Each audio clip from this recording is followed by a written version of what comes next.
अध्यात्म की ऊंचाइयों को छूने के लिए अकेला चाहिए, लेकिन हर जगह अकेला नहीं हो सकता। किसी भी क्षेत्र में आगे बढ़ने के लिए 3 सोपान हैं: सेवा, स्वाध्याय और साधना। सेवा के माध्यम से हम व्यवहार जगत में कुशलता प्राप्त कर सकते हैं। सेवा के माध्यम से हम परिवार के लोगों का दिल जीत सकते हैं, परिवार में समस्याओं का समाधान कर सकते हैं। सेवा के माध्यम से अपने मन की प्रसन्नता के लिए हम सेवा करते हैं, अपने मन को निर्मल और साफ करने के लिए सेवा करते हैं। संत जन कहा करते हैं, जब मन ज्यादा परेशान करता हो, जब मन ज्यादा उबड़ खाबड़ होता हो, तो कहीं सामाजिक जगह पर जाकर के कहीं झाड़ू लगाना चाहिए, कहीं अपने ही परिवार में, अपने ही साथियों का, अपने ही घर परिवार में बर्तनों की सफाई, घरों की सफाई। कोई छोटा और बड़ा काम नहीं होता है, काम कोई छोटा और बड़ा नहीं होता है, काम तो बराबर ही होता है। जो बन सकता है अपने योग्यता के हिसाब से हर लोगों का सहयोग लेकर के हमको सेवा का काम करना चाहिए। सेवा से चित्त शुद्ध होता है। दूसरी बात, साधना। साधना का मतलब होता है अध्ययन करना, साधना का मतलब होता है ज्ञान अर्जन करना, साधना का मतलब होता है उन सीढ़ियों तक पहुंचना जिस सीढ़ी के माध्यम से हम ऊपर की ऊंचाइयों को पहुंच सकते हैं। लेकिन साधना बस से, स्वाध्याय बस से हम ऊपर की सीढ़ियों पर नहीं पहुंच सकते। स्वाध्याय से ज्ञान अर्जन होता है, स्वाध्याय से हमको नए नए दिशाएं मिलती है, स्वाध्याय से हमको नए नए पहलू मिलते हैं कि ये तरीका है हमको इस मार्ग पर जाने का, इस स्वाध्याय है। अभी हम सब बैठ करके यहाँ ज्ञान चर्चाएं हो रही है, ये स्वाध्याय है। हम अकेले बैठ करके पुस्तकों का अध्ययन करते हैं, स्वाध्याय है। अकेले बैठ करके आत्मचिंतन करते हैं, स्वाध्याय है। और साधना उच्च दृष्टि है। जब आप अकेले में बैठ जाते हैं और एकांत में आत्मचिंतन करते हैं, एकांत का मतलब ये नहीं है कि हम हमेशा अपने आप को अकेले पाए, हम हजारों की भीड़ में भी अकेले महसूस कर सकते हैं। और एक ऐसा भी आदमी है जो अकेले होकर के भी अपने को हजारों को भीड़ में पाता है। वो जब भी देखता है तो कभी उसने कहा, कभी माँ ने कहा वो चर्चा याद आती है, कभी पिता ने कहा वो बातें याद आती है, कभी बच्चे ने कहा वो बातें याद आती है, कभी मित्र ने कहा वो बातें याद आती है, कभी पड़ोसी ने कहा वो बातें याद आती है। हम भीड़ अकेले नहीं हो पाते हैं। सामने जगह है और अच्छे गद्दे की व्यवस्था किया गया है आप लोगों के लिए बैठने के लिए। जो सामने आकर के बैठना चाहे वो सामने आकर के बैठ सकते हैं।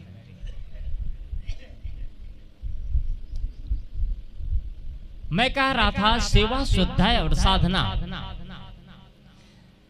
साधना अकेले का है, हम भीड़ में होते हुए भी साधना कर सकते हैं। जब हमारा भीड़ में हमारा शरीर है लेकिन हमारा मन भीड़ में डुबकी नहीं लगा रहा है, भीड़ में हम हैं लेकिन हमारा मन अध्यात्म में रुचा हुआ है। अभी हम कुछ लोगों के बीच में बैठे हैं, 100-150 लोग जितने लोग बैठे हैं उसके बीच में बैठे हैं, पर भी यदि हमारा मन एकाग्र होकर के, एक स्थित में होकर के, मन एकदम स्थित प्रज्ञ स्थिति में पहुंच करके ध्यान से सत्संग सुनता है और उस आचरण में हम जीना शुरू कर देते हैं, ये सबसे बड़ी साधना होती है। लेकिन कोई आदमी अकेले में बैठा है, घंटा, 2 घंटा, 3 घंटा हो गया, 3 घंटा 4 घंटा अकेले में बैठा है और ध्यान भी कर रहा है और मन विचारों में डूबा है, मन विचारों में डूबा है। इसने कहा, उसने कहा, पड़ोसी ने कहा, इत्र ने कहा, साथियों ने कहा, माता ने कहा, पिता ने कहा, इन विचारों में मन डूबा है, तो फिर हम भीड़ में हैं। अकेले रहते हुए भी हम भीड़ में हैं और इसका कोई उपचार नहीं है। आपको अकेले में जाने के लिए आपको खुद की साधना करना पड़ेगा। मैं अपनी बात शुरू किया हूं, करो भैया वाला। ये संसार के लोग इतने अच्छे हैं यदि कोई आदमी भोजन न कर पाए तो उसके मुख में डाल करके भोजन कराने के लिए तैयार है। कोई आदमी के पास कपड़े ना हो तो कपड़े पहनाने के लिए तैयार है, मकान नहीं तो मकान देने के लिए तैयार हैं, सुविधाएं नहीं तो सुविधाओं से युक्त करने के लिए तैयार हैं। लेकिन अध्यात्म की साधना करना चाहेंगे तो कितने भी घनिष्ठ से घनिष्ठ क्यों ना हो, कोई काम नहीं आता है। अपनी मन की स्थिति काम आता है, और मन को नहीं साधे तो हम गड्ढे में चले जाएंगे। मन की साधना के लिए एकांत की जरूरत होती है। मन क्या चीज है, मन को कैसे समझे, मन को कैसे साधे। सदगुरु कबीर साहब कहते हैं, एक साधे सब साधिया, सब साधे एक जाए, जैसा सींचे मूल को फूले फले अघाए। हम बाहरी प्राणी पदार्थों को सजाते हैं, संवारते हैं, घर सुंदर बनाते हैं, मकान सुंदर बनाते हैं, कपड़े लत्ते सुंदर करते हैं, अपना व्यवस्था सब कुछ सुंदर करते हैं। लेकिन बहुत सौभाग्यशाली वो लोग भी हैं जो अपने मन को भी सुंदर करते हैं।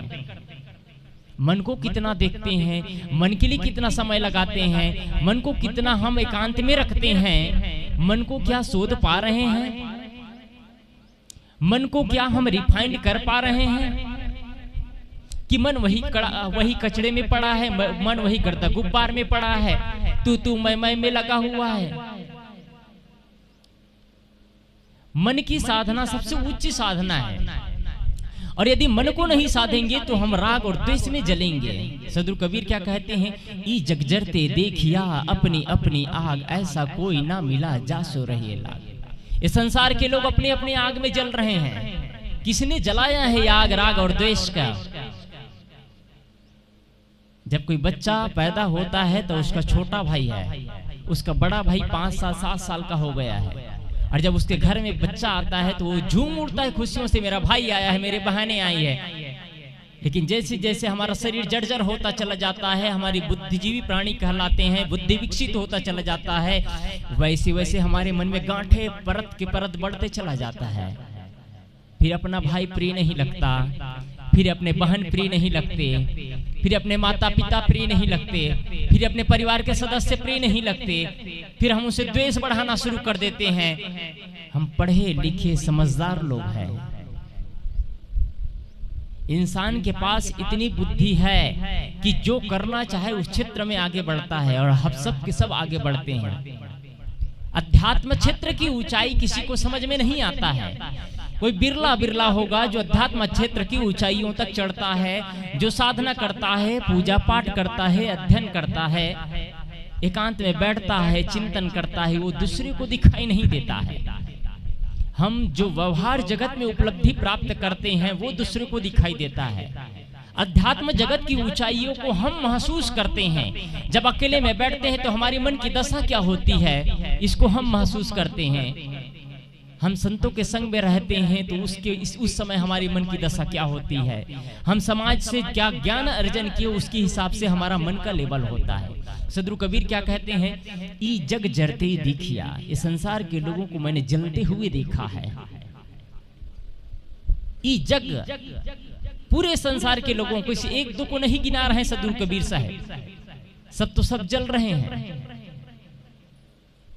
कोई बिरला होगा करोड़ों हजारों करोड़ों में जो अपने आप को बादशाह का रूप पाता है। न किसी से राग है, न किसी से द्वेष है, न छोटे किसी को छोटे मानते, न किसी को बड़े, सबका आदर और सम्मान, हर मत पंथ संप्रदाय का सम्मान करते हैं, हर मजहबों का सम्मान करते हैं, किसी का दोष नहीं देखते हैं, सबका गुण देखते हैं। कोई बिरला होगा, बाकी तो सब एक दूसरे का नित्ता चुनी करते करते जीवन बीत जाता है। इसका मत बड़ा है, इसका पंथ बड़ा है, इसका विचारधारा बड़ा है, इसका गुरु छोटा, इसका गुरु बड़ा। कोई बिरला होगा जो सबके विचारों को स्वागत करते हैं, सबको सम्मान देते हैं। ये अध्यात्म की ऊंची बातें हैं। ये जग जरते देखिया, इस संसार के लोगों को, पूरे जग के लोगों को, पूरे संसार के लोगों को मैंने जलते हुए देखा है। अपनी अपनी आग, और किस में जल रहे हैं? कोई दूसरों ने माचिस की तिल्ली नहीं लगाया है, ये अपने अपने आग में जल रहे हैं। किसी का सुंदर मकान बन गया, बगल वाले का झोपड़ी है वो जल रहा है। किसी के पास सुंदर गाड़ियां आ गई, वो जल रहा है। कोई आदमी किसी की बाहरी उन्नति को देखता है तो आदमी जल उड़ता है, लेकिन कोई आदमी किसी के अध्यात्म की ऊंचाइयों को देखता है तो अपने विकास करने की क्षमताओं को नहीं बढ़ाता है।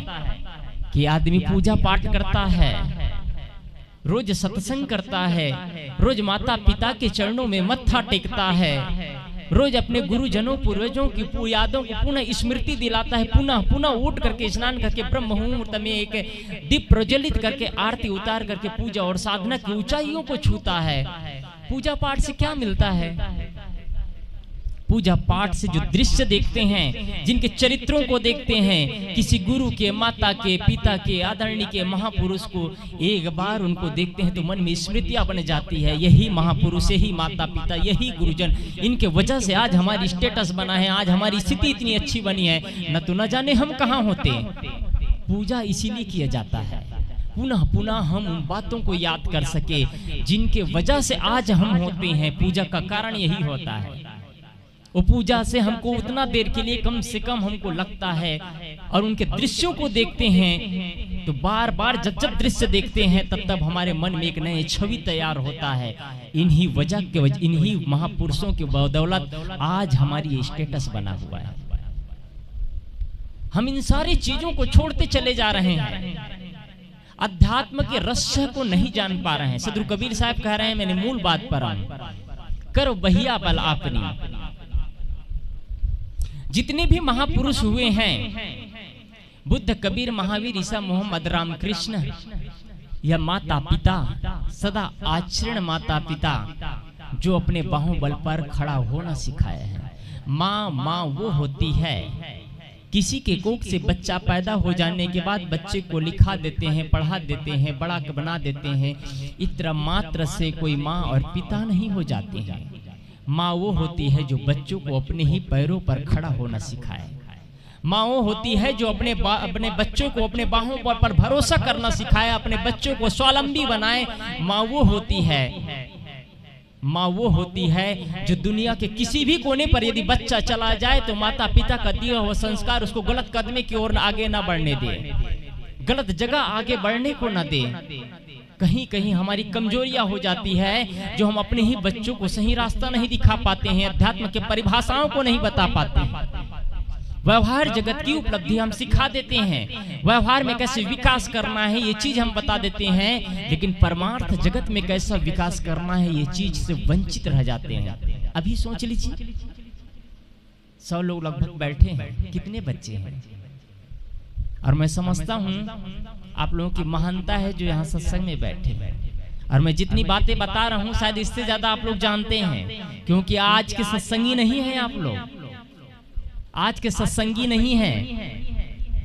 जब से हमारा जन्म नहीं हुआ उसके पहले से ही आप लोग पूरे सारे चीज को जानते हैं, पर भी आप लोगों को रस मिलता है, आनंद आता है सत्संग में। अब आप लोग इतना पके हुए हैं कि मेरे बातों से आप लोगों को परिवर्तन ज्यादा नहीं होगा, क्योंकि आप लोग उस रास्ते में खुद चल रहे हैं, कोई कमियां नहीं है। आने वाले पीढ़ी को सत्संग की जरूरत है, आने वाली पीढ़ी तो बैठे ही नहीं है, उनको अध्यात्म से कोई प्रेरणा ही नहीं है, अध्यात्म की प्रकृति कोई रुचि ही नहीं है।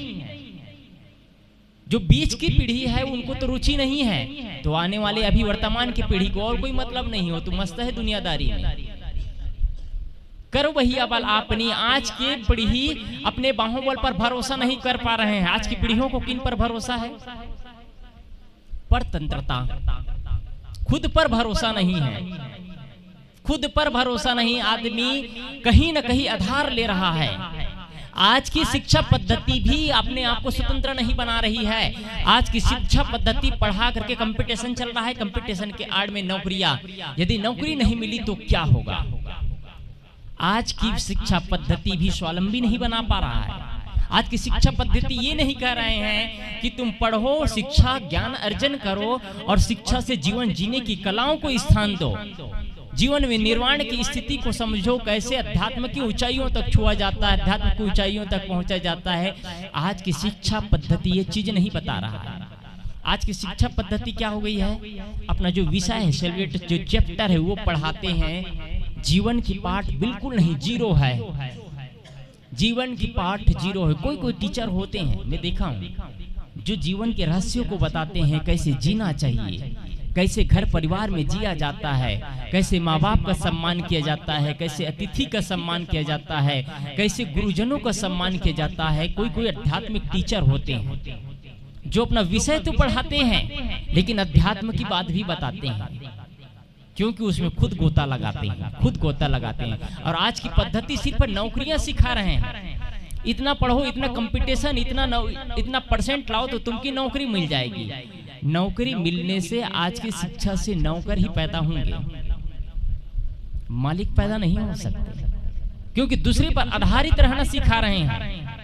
अच्छी बात है कोई पढ़ते पढ़ते उसका एजुकेशन पढ़ाई अच्छा रहा, नौकरी मिल जाए, अच्छी बात है। लेकिन कोई आदमी समझे कि मुझे नौकरी मिले तभी अच्छा जी सकता हूँ, और नौकरी मिला तब मेरा पढ़ाई सक्सेस है, नहीं तो मैं बेकार, मतलब वो आदमी असफल है।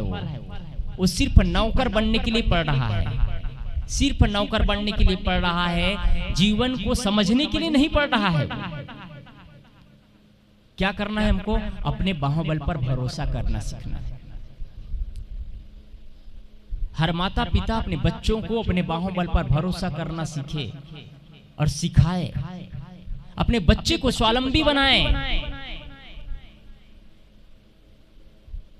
आज हर बच्चा असहाय होता चला जा रहा है, और जो व्यास गद्दी में बैठने वाले बड़े बड़े पुजारी हैं वो लोग भी अध्यात्म की ऊंचाइयों को नहीं छुआ पा रहे हैं। पूजा पाठ बताते हैं लेकिन पूजा पाठ के आड़ में अपना जेब तोड़ते हैं वो लोग। ये नहीं कहते कि तुम किसी की आराधना करते हो, किसी की भी पूजा करते हो। कोई व्यक्ति किसी की पूजा करता है, कोई कृष्ण की पूजा करता है, कोई बुद्ध की, कोई महावीर की, कोई कबीर की, कोई राम की, कोई और किसी महापुरुषों की। पूजा के अनुसार से चित्रों की पूजा करते करते उनके चारित्रिक ऊंचाइयों तक पहुंचना चाहिए। व्यास गद्दी में बैठ करके पूजा करने वाले, व्यास गद्दी में बैठने वाली ये चीज नहीं बताते हैं। क्या बोलते हैं? भगवान से तुम मांगो सब कुछ मिल जाएगा। भगवान ने कभी नहीं कहा कि मेरे पूजा करो सब कुछ मिल जाएगा।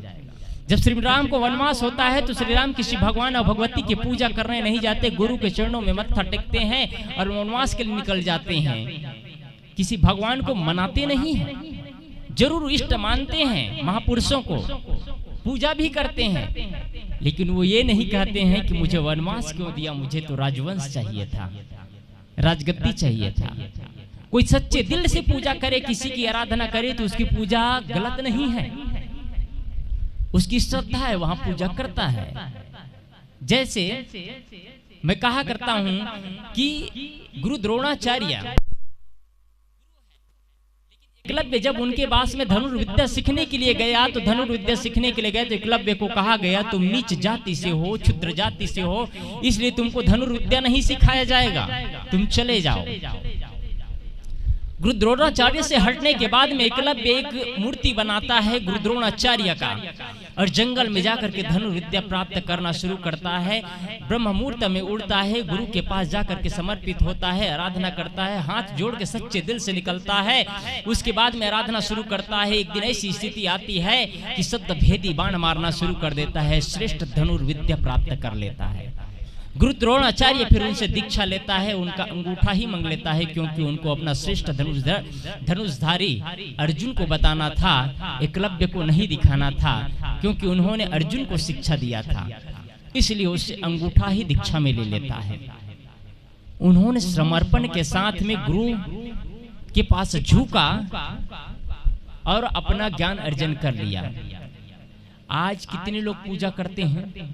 पूजा तो करते हैं, पूजा के आड़ में कोई भगवान, कोई नौकरी मांगता है, कोई धन संपत्ति मांगता है, कोई बच्चा मांगता है। पूजा भी छल और कपट से होती है, तो कैसे उच्च स्थिति को प्राप्त किया जा सकता है? आप देखे होंगे मंदिर में लाइन लगाने वालों में से कोई बिरला होगा जो आत्म शांति के लिए है, भगवान मुझे इतनी शक्ति दे, मुझे इतना ज्ञान दे, मुझे इतना स्वावलंबी बना दो कि मैं किसी के पास मुझे झुकना ना पड़े, किसी के पास मैं अपने आचरणों की शिथिलता की वजह से मेरी जिंदगी तबाह ना हो जाए, मुझे इतना ज्ञान और शक्ति और विवेकवान बनाना। ऐसा हाथ जोड़ करके कोई बिरला पूजा करता है, बाकी तो सब लाइन में खड़े हैं कि मुझे ये दे दो, वो दे दो। ये पूजा मांगने से नहीं, मांगने से कोई चीज मिलता नहीं है, करने से मिलता है। स्वावलंबी बनना चाहिए, स्वावलंबी बनना चाहिए। आदमी अंधविश्वास में पड़ता चला जा रहा है। चलो कोई आदमी पूजा करता हो, अच्छी बात है, लेकिन पूजा करने के बाद भी अंधविश्वास, अपने गुरु परंपरा पर, अपने जिसको इष्ट माना उस पर विश्वास नहीं। आश्चर्य की बात तो यह है, एक बार हम लोग जयपुर गए थे, गुरुदेव जी के साथ गए थे। एक आदमी ने सुंदर मकान बनाया, और मकान बनाया था करीब करीब उस मकान में 1 करोड़ रुपया लगाया था। पूरे मकान में डेकोरेशन, फॉल सीलिंग, पीओपी, हर चीज पीवीसी सीट से पूरा ढका हुआ था। मकान मार्बल ग्रेनाइट से पूरा बिछा था। लेकिन मकान के ऊपर में उस मकान मालिक ने एक टायर लटकाया था। गुरुदेव जी ने पूछा बगल वाला से कि मकान के ऊपर में टायर क्यों लटकाया गया है? बगल वाले ने कहा मकान में किसी की नजर न लगे इसलिए मकान मालिक ने मकान में टायर लटका दिया है। गुरुदेव जी ने कहा मकान मालिक से कहना ये तो पुराना ही टायर है, एक नया टायर खरीद करके अपने गले में पहन ले तो उनको मौत की नजर नहीं लगेगी। आदमी का अंधविश्वास, किसी में ताकत है जो किसी को नजर लगा सके? अपने गुरु परंपरा पर, अपने माता पिता का दिए हुए संस्कार पर भरोसा नहीं है। जब माँ अपने बच्चे को स्तनपान कराती है उस पर उनको भरोसा नहीं होता है। अपने जिन गुरु परंपराओं से जुड़ा है उस पर भरोसा। सदगुरु कबीर साहब को इसलिए कठोर बात कहना पड़ता है, कर भैया वाला अपनी छाण बिरानी आस, जाके आंगन में नदिया बहे शोकस मरे प्यास। तुम्हारे आंगन में ज्ञान की नदी बहे तू प्यासा मरा है। सदगुरु कबीर साहब कहते हैं हम सब प्यासे हैं, क्योंकि पानी कहाँ से लेना है, कहाँ से रसपान करना है, चीज नहीं जान पा रहे हैं। बच्चे को अपने माँ अपने बच्चे को स्तनपान कराती है, लेकिन उस पर उनको भरोसा नहीं। अपने लालन पालन पर भरोसा नहीं, अपने गुरु परंपरा पर भरोसा नहीं, अपने माँ बाप पर भरोसा नहीं।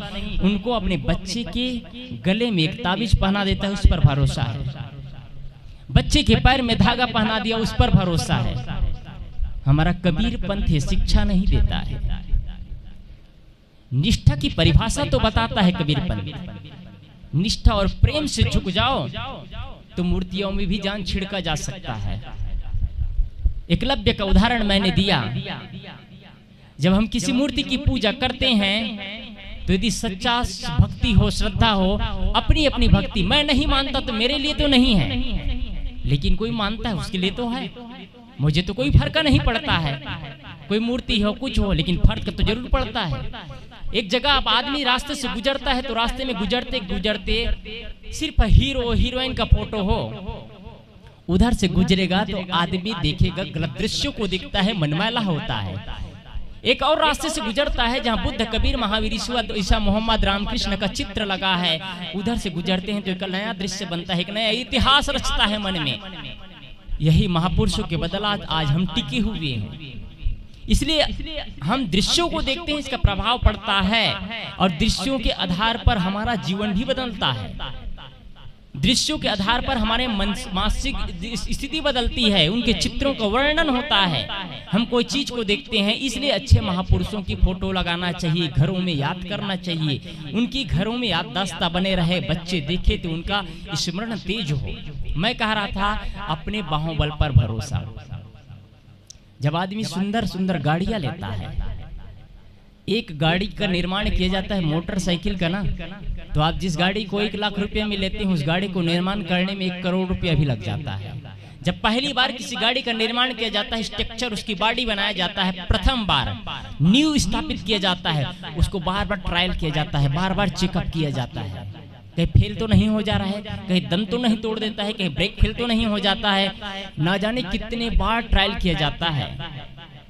लेकिन आदमी डरता है, हर जगह डरता है, तो उन पर विश्वास नहीं हुआ, उनको ट्रायल पर, उनकी इंजीनियरिंग पर विश्वास नहीं हुआ, एक लाल चुर्री बांध लिया उस पर विश्वास होता है। पूजा पाठ गलत नहीं है, गलत तो तब होता है जब हम गलत करना शुरू करते हैं तब। इसलिए मुझे ये चीज कहना पड़ रहा है। सदगुरु कबीर की पंक्ति पर हम अंधविश्वास मान लेते हैं, मान्यताओं पर गढ़ते चले जाते हैं और बच्चे को गलत दिशा की ओर ले जाते हैं। एक जगह एक माँ रोज पूजा करती थी, माँ रोज पूजा करती थी और उनके बच्चा पूछता है माँ तुम रोज पूजा क्यों करते हैं, कौन है? तो उनके माँ कही ये भगवान है। भगवान पूजा करने से मनोकामना पूरी होती है, भगवान के पूजा करने से जो चाहो मांगो सब पूरी हो जाती है। बच्चा तो समझा सही, लेकिन माँ ने उत्तर गलत दिया।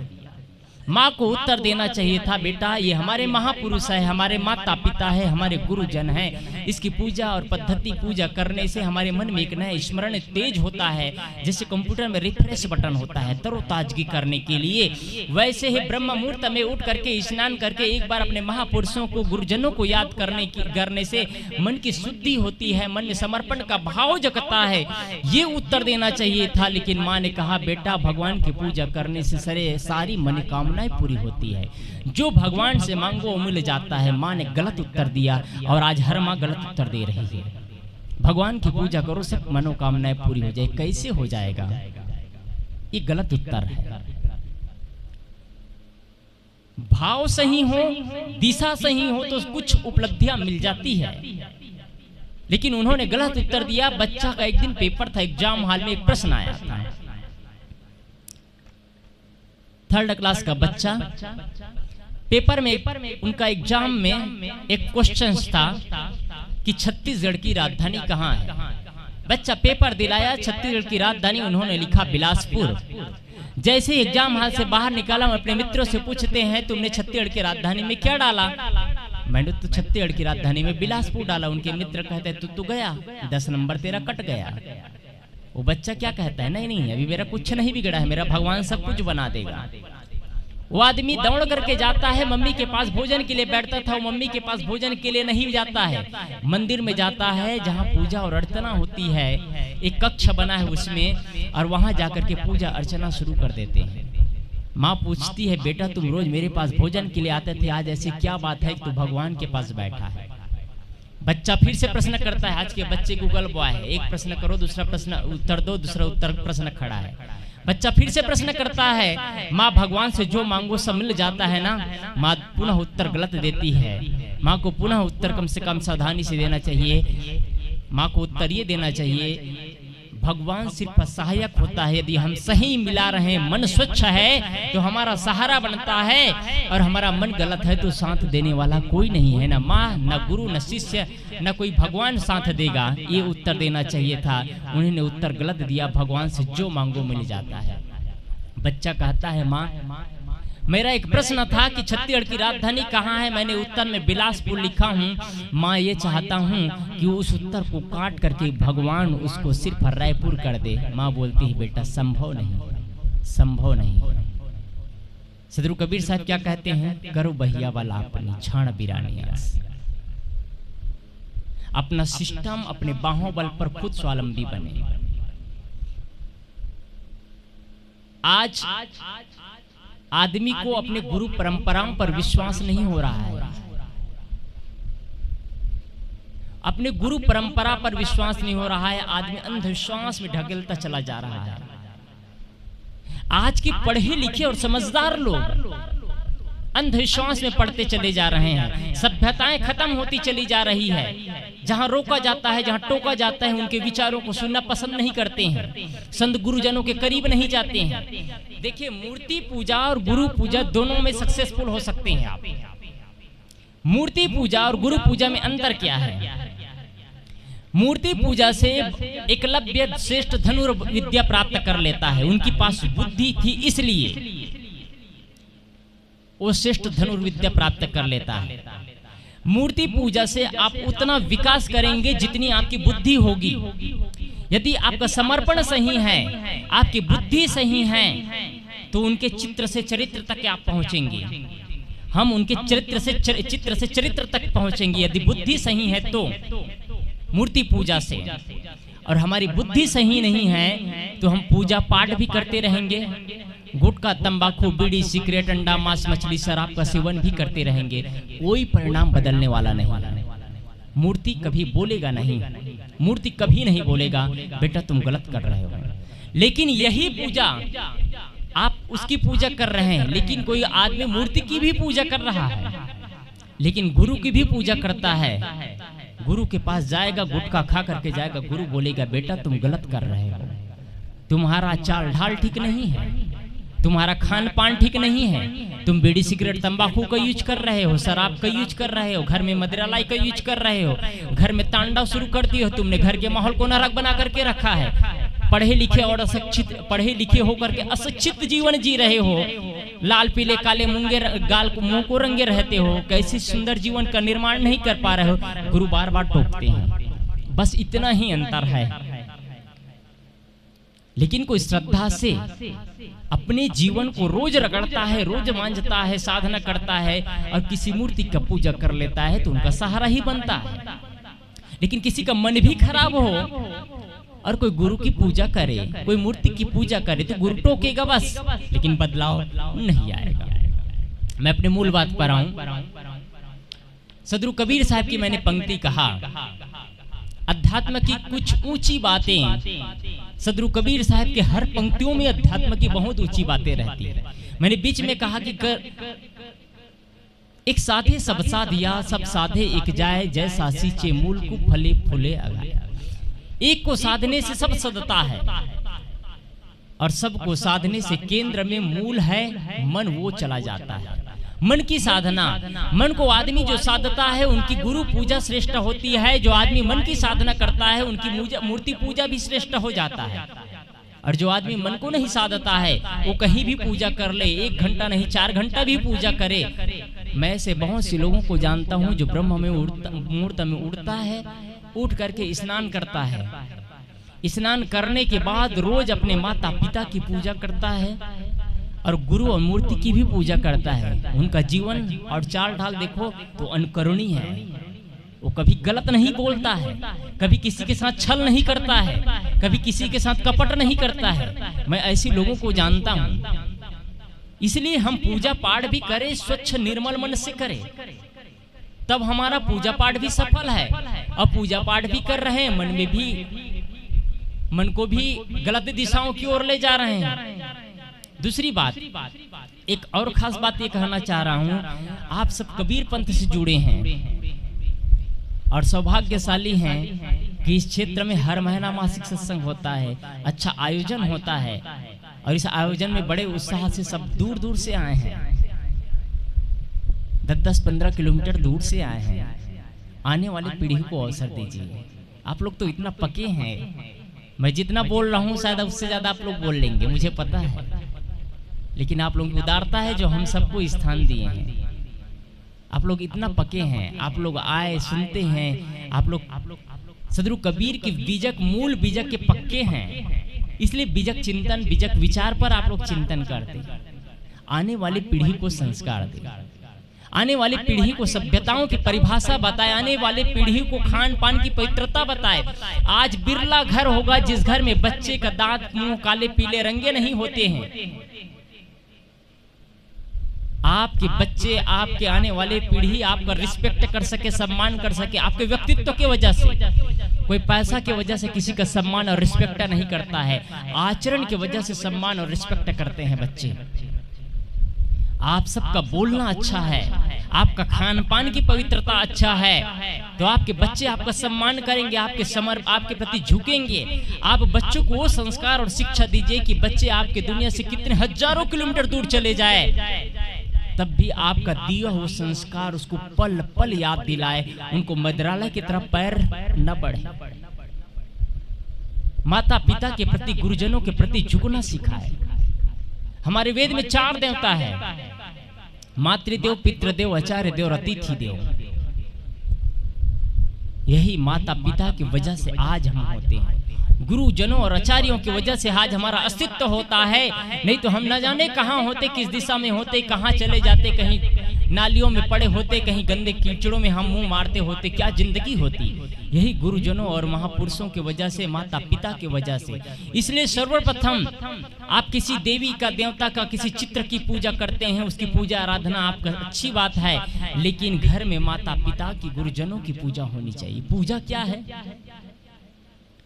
पूजा का मतलब ये होता है कि हम उनका सहारा बने, हम उनके सहयोगी बने। रोज अगरबत्ती और फूलबत्ती से पूजा नहीं कर पाते हैं, कोई बात नहीं, इतना ही पूजा नहीं। भगवान कृष्ण अर्जुन से कह रहे हैं, पार्थ पूजा वो नहीं है, कि हम रोज पूजा करें, अगरबत्ती और थाल लेकर के पूजा करें, वो तो पूजा है, लेकिन उतना ही पूजा नहीं है। पार्थ पूजा वो है जब हम किसी के घटनाओं को देखें, हम मन में द्रवित हो उठे, उनके सहारा बन जाए, ये पूजा है पार्थ। माता पिता के लिए, गरीबों के लिए, असहाय लोगों के लिए हम उनका सहारा बन जाए, ये पार्थ है पूजा। ये पूजा है पार्थ, भगवान कृष्ण अर्जुन से कह रहे हैं। इसलिए हम पूजा भी करें, लेकिन मन में उन वेदनाओं को समझे। माता पिता बुढ़ापे की अवस्था में अपने बच्चों से अपना धन नहीं चाहते हैं।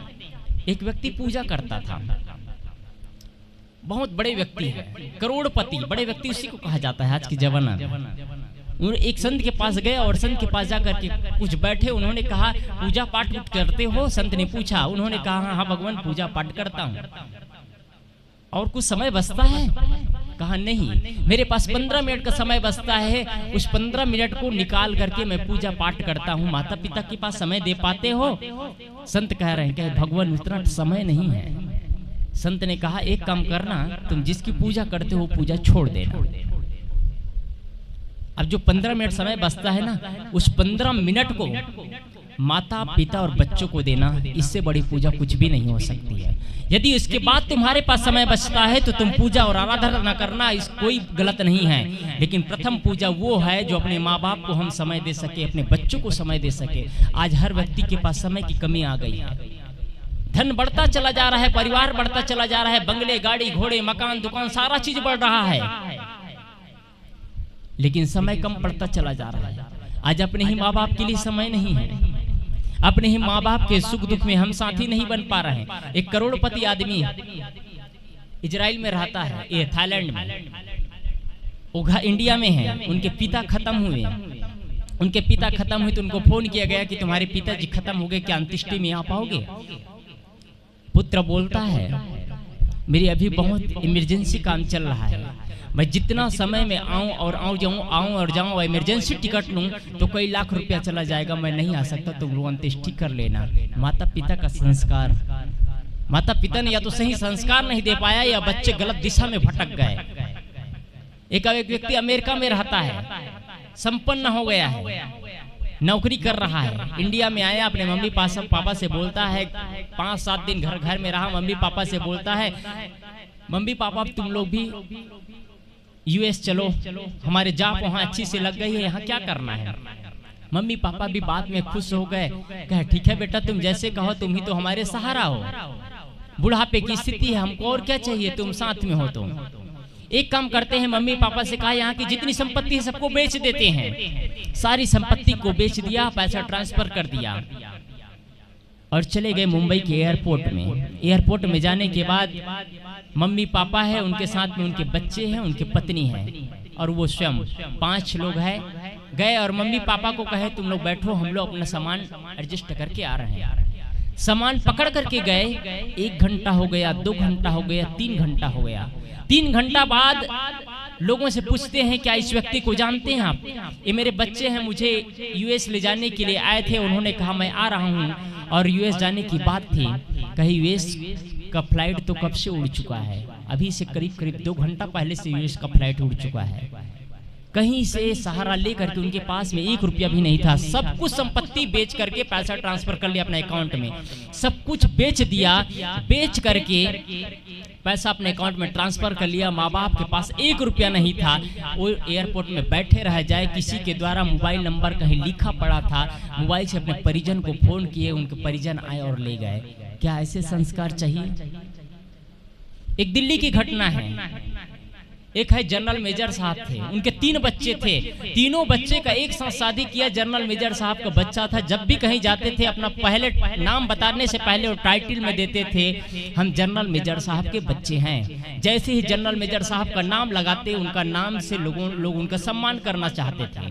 वो रिटायर्ड हो चुके थे, लगभग रिटायर्ड हो चुके थे, जर्जरता की एकदम अंतिम स्थिति थी। नौकर के भरोसा तीनों बच्चों की शादी करने के बाद तीनों बच्चे, एक थाईलैंड, एक इजराइल, एक दुबई चला गया। आज से 6 महीना पहले की बात है। दुबई चला गया, तीनों बच्चे, नौकर को कह दिया देखना मम्मी पापा का ख्याल रखना। उनकी मम्मी नहीं थी, उनके नौकर उनका सब कुछ देखभाल करता। नौकर के भरोसा वो मालिक जीता था। वो बोल चाल नहीं सकता था, चल फिर नहीं सकता था। जब भी नौकर उनको जो कुछ देते वो खा लेता, बस बिस्तर में पड़ा था। एक दिन संयोग ऐसा होता है कि जब भी वो बाहर जाता है तो बाहर ताला लगा करके जाता है और सामान खरीद करके आता है। एक दिन और गया, एक दिन गए, एक गाड़ी से एक्सीडेंट हो गया। एक्सीडेंट होने पर जो नौकर था वो कोमा में चला गया, और कोमा में चला गया, हॉस्पिटल में पड़ा है। जब बच्चे 3 माह बाद आते हैं और माता अपने पापा से मिलने के लिए अंदर जाते हैं घर की ओर, तो घर में दिखता है ताला लगा है। ताला तोड़वाते हैं तो जैसे ही प्रवेश करते हैं बैठा खाल के बाद में उनके पिताजी के डाइनिंग रूम, उनके बेडरूम में, तो पिता का सिर्फ कंकाल पड़ा हुआ है, हड्डियां दिख रही है, उसकी चमड़ी सूख करके खत्म हो चुका है। क्या मतलब ऐसे संस्कार से? इसलिए बच्चों को जीना सिखाइए। माँ बाप बुढ़ापे में संपत्ति नहीं चाहते हैं, माँ बाप अपने बच्चों से प्रेम चाहते हैं, और बच्चों को, आने वाले पीढ़ी को समझाइए, आने वाले अध्यात्म की परिभाषाओं को बच्चे समझ सके, कबीर विचारों से जुड़ सके, अध्यात्म के प्रति प्रेम बढ़े, जागरूकता बढ़े। ये चीज आज वंचित होते चले जा रहे हैं। बच्चे व्यस्त है अपनी दुनियादारी में और मुंह को रंगाए हैं, लाल पीले कर रहे हैं। हर घर के बच्चे दुर्व्यसन में बढ़ते चले जा रहे हैं, अध्यात्म के प्रति रुचि घटती चली जा रही है। मैं अपनी बात शुरू किया था, कर भैया बल आपनी छाण बिरानियाज। अपने बाहुबल पर भरोसा रखे, अपने बच्चों को उच्च संस्कार और शिक्षा दे। कभी कभी अपने आयोजन करे, कुछ उत्सव करे। धन का उपयोग क्या है? धन का उपयोगिता यही है कि अपने माता पिता की स्मृति में, बच्चों के जन्मदिन में, या बच्चे के आने वाली पीढ़ी के नए जन्म उत्सव में या कुछ में एक बहाना लेकर के साल में कम से कम एक बार संत गुरुजनों को बुला करके अध्यात्म के रहस्यों को समझाइए, जीवन जीने की पाठ सिखलाइए, आपस में बैठ करके ज्ञान चर्चा करें। जीवन का निर्माण कैसे किया जाता है, इन विषयों पर चर्चा होगा तो आने वाली पीढ़ी अध्यात्म की परिभाषा सीखेंगे। नहीं तो आप हम सिर्फ दुखी और व्याकुल होंगे कि हमारे बच्चे हमारे बताए हुए मार्ग पर अनुसरण नहीं करके भटकते चले गए। पीड़ाएं हमको होगी। और यदि कोई योग्य व्यक्ति संस्कार तो सही दे दिया, लेकिन बच्चे गलत दिशा पर चला गया, वो आपकी गलती नहीं, उनका प्रारब्ध ही खराब था। राजा दशरथ के 4 पुत्र थे, चारों पुत्र में योग्यता की कमी नहीं थी, कोई योग्यता की कमी नहीं थी, चारों योग्य पुत्र। लेकिन जब बुढ़ापा में मरते वक्त कोई पुत्र काम नहीं आए, उनके मुख में पानी डालने वाला कोई नहीं था, क्योंकि उनका कर्म ही खराब है। आप लोगों ने शिक्षा और संस्कार अच्छा दे दिया और बच्चे का किस्मत और कर्म ही खराब है। उनको कर्म ही वैसे कमाया जो अभी अपने कर्मों को नहीं सींच पाया माता पिता के संरक्षण में, अपने कर्मों को गलत करके गलत और अपने को ढकेल दिया, तो उसका दुर्भाग्य है, आपकी गलती नहीं है। आपका सौभाग्य है जो अपने बच्चों को सही शिक्षा और पाठ सिखा दिया। इसलिए उन चीजों के बारे में कभी सोचना भी नहीं चाहिए। सदगुरु कबीर की पंक्ति, करो भैया बल आपनी छाण बिरानियास, दूसरे का भरोसा छोड़कर। जिसके आंगन में, आप सबके आंगन में ज्ञान की नदी बह रही है, इस पर हम सब गोता लगाए, अध्यात्म की ऊंची रहस्यों को समझे और सुंदर जीवन का निर्माण करें। आप लोग बड़े ध्यान से मेरी बातों को सुने, इसलिए आप सबके आभारी हूँ मैं। इस क्षेत्र में कभी कभी आना होता है, मासिक सत्संग में पहले बार आना हुआ, कबीर जयंती में 1-2 बार नगरी में आना हुआ, सांखरा में, और इस बार मासिक सत्संग में मेरा सौभाग्य है आप लोगों के बीच आने का। इस क्षेत्र में तो जन्म से आ रहा हूँ, इसी क्षेत्र से आप लोग जानते होंगे, हिरवानी परिवार मेरे मामा घर है, लेकिन आप लोगों के बीच में आने का आनंद ही कुछ अलग रहता है।